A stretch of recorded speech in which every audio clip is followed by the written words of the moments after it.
Today we're going to jump in and try and figure out what is going on with my transmission. Got a couple of quirky little things and a couple of days to work on it, so let's jump in and see what we can get done.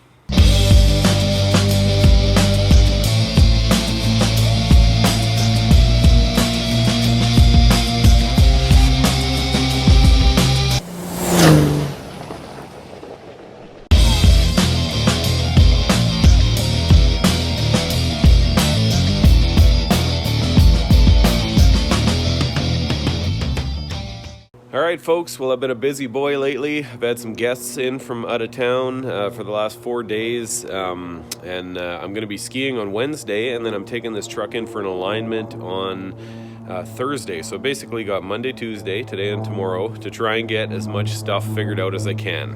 This truck is not really ready for somebody else to drive it, so I'm hoping to get it there. For those of you new to the channel, this is of course my very dirty 1996 Dodge Ram 3500. I rebuilt this transmission myself, and ever since I did, there has been a couple of quirks that have just never really gone away. Alright, so first of all, and I would say this is the biggest problem that I'm hoping to solve, the truck rarely wants to go into first gear. It flat out won't go into first gear when it's cold.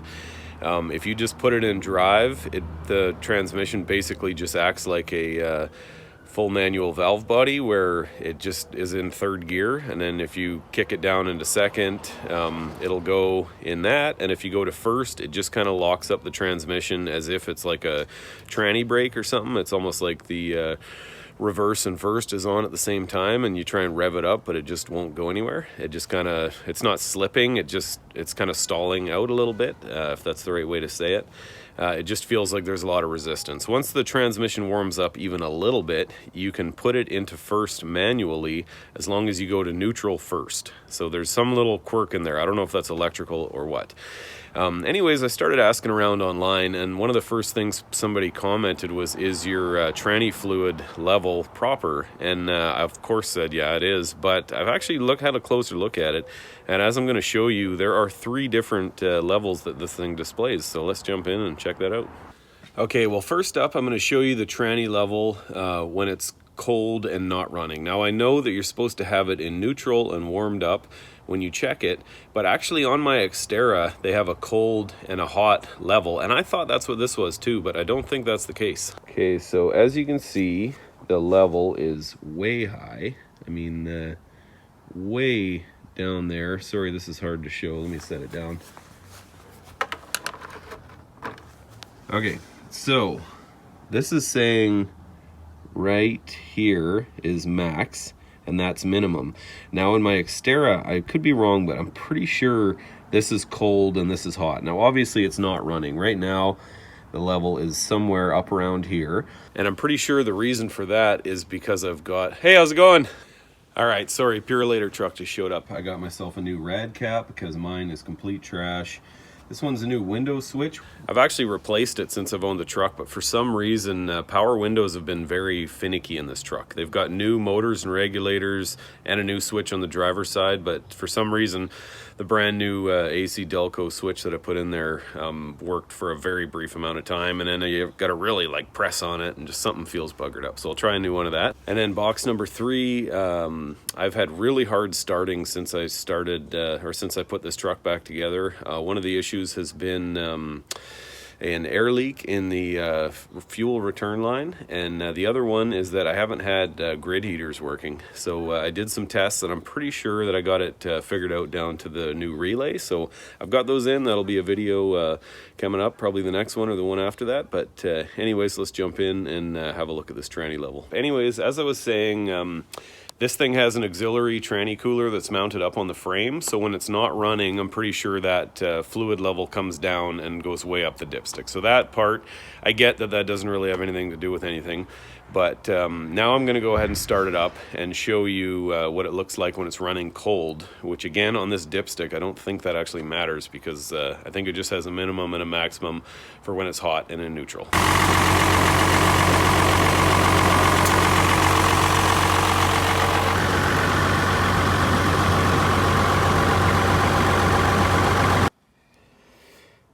Alright, so this was just pulled out of it running. As you can see, it's kind of in the middle of this okay thing here. However, I can tell you this from experience, when it's actually warm, it's up here somewhere. So I gotta be honest with you, this is such a simple thing. I'd be surprised if it's gonna have that much impact on this, but I'm gonna go ahead and pull some oil out, or sorry, pull some ATF out.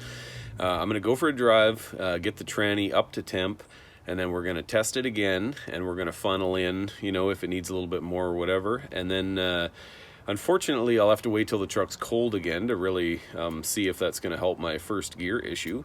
Aside from that, one of the reasons why I let this problem go on for so long is I thought that maybe it was something to do with my TV cable, and so I have replaced that when I put the truck back together.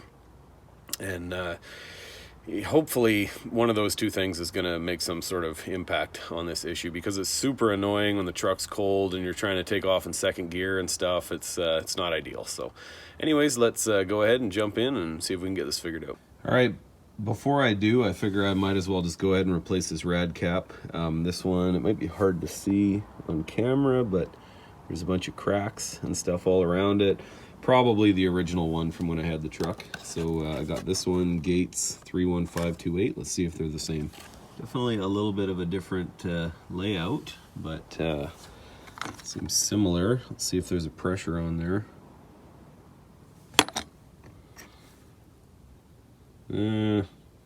Yeah, not too much info on there, but I ordered it for this truck, said the parts fit, so let's go ahead and toss her in.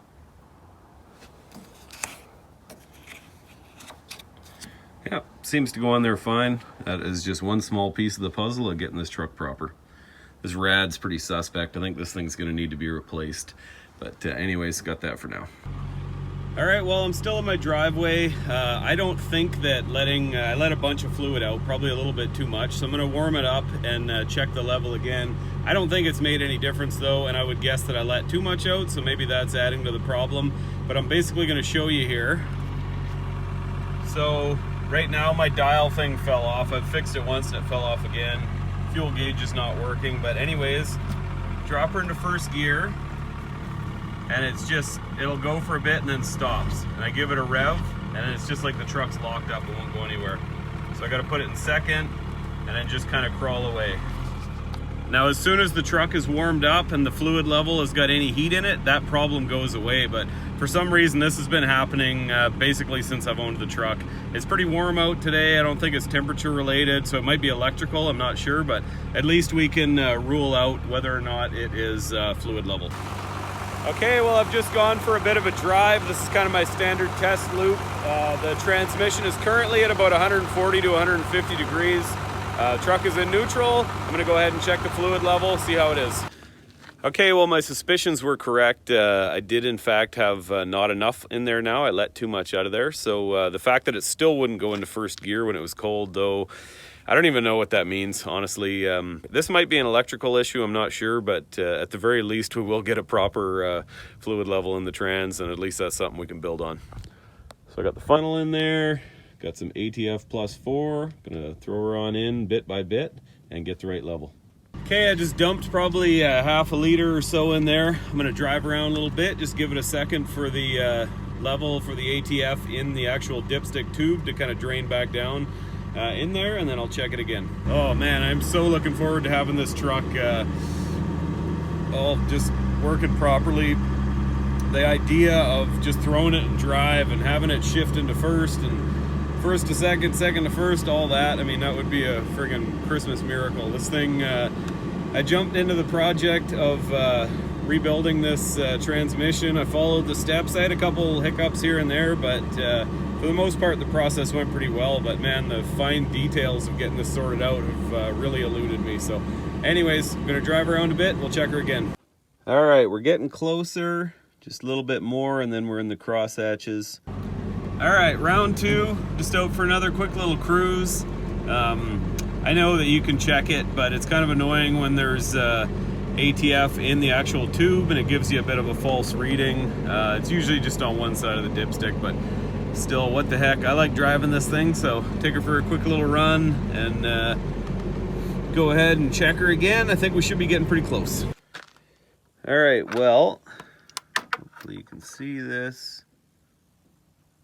It is just barely at minimum. So I'll do another little dose of that. All right, well, we're basically at the minimum level. I'm going to put a little bit more in there. That should put me right into the proper working range. I seriously doubt, though, that this issue has anything to do with fluid level, unfortunately. So the next thing I'll probably get into is the TV cable. I also doubt that it has anything to do with that, but everything shifts a little bit too late in this truck. So I would like to at least get that figured out, and then possibly we'll see if there's some sort of connection. Aside from that, when I bought the tranny rebuild kit, I bought the new, I believe it's the 8-pin connector with sort of a pigtail coming off of it. This is probably an electrical thing somewhere, and most likely I'm going to have to dig into running new wires up to the PCM. But for now, we'll keep plugging away at this stuff and hope we can get something figured out. All right, well, I'm going to take it for my last little cruise. I'm going to show you right now, just so we're all really clear what is actually going on. So if I put the truck in drive, it's going to try and take off in third gear, okay? I can manually downshift to second. Now it's in second. I try and put it in first gear, and the truck will just lock up and not move. So it ran away for a little bit, and as I try and give it throttle, there's just all this pressure like it's a brake holding me back. Now if I go second, drive, neutral, then to first gear quickly, bam, it pops into first, and there we go. And I can upshift to second, but now if I try and downshift from second to first, same thing. It's kind of crawling along right now, which actually it usually doesn't crawl like this, so maybe we are getting some progress. But as I try and give it throttle, it just like it nosedives and something's holding it up, which I don't know if that's a stuck solenoid or what. This is a new valve body that I got from Power Driven Diesel, and I actually had to send it back once. I had a really strange mystery problem in my transmission. It took forever to figure out, and they have had this valve body on their test bench, and they said that everything was running fine. So I'm less inclined to believe it's a problem with that, and more so with something to do on the electrical side in my truck. So anyways, one more quick cruise, and then we will check the fluid level and see what's next. All right, well, fluid level does not appear to be the issue. Kind of frustrating. Next up, I think we're going to try and play around with the TV cable and see what that gets us. All right, folks, well, I just called Power Driven Diesel back again. It has been a while since I purchased this stuff, but I really have not driven it very much at all. Right now, this truck is 426,000 kilometers. When I bought it, it had 405, and when I rebuilt the tranny, it was probably like 410, something like that. So I'm going to send it back to him. They're going to pull it apart again and have a look. He said it sounds like something's maybe stuck in there or something like that. So unfortunately, that probably means the truck's off the road for another month or so, which it sucks. I mean, I'm just coming off of 2 or 3 months of this thing off the road. You know, it can be driven. You got to really manhandle it a bunch and kind of go to neutral to first and all that sort of stuff. But you know what? It is what it is. In the meantime, I'll be picking away on other projects and stuff. But, you know, it just seems like I'm going to have to keep on waiting to get this truck where I can really enjoy it. So anyways, folks, I guess that's it for this video. There's no point in really screwing around with anything else. And, you know, just want to say thanks for coming along. Please give me a thumbs up and a subscribe. Please ring the bell to be notified. If you want to check me out on some other social media, I am Stocky Baldman on Facebook and TikTok, and The Stocky Baldman on Instagram. Thank you very much. Have a good day. See you on the next one.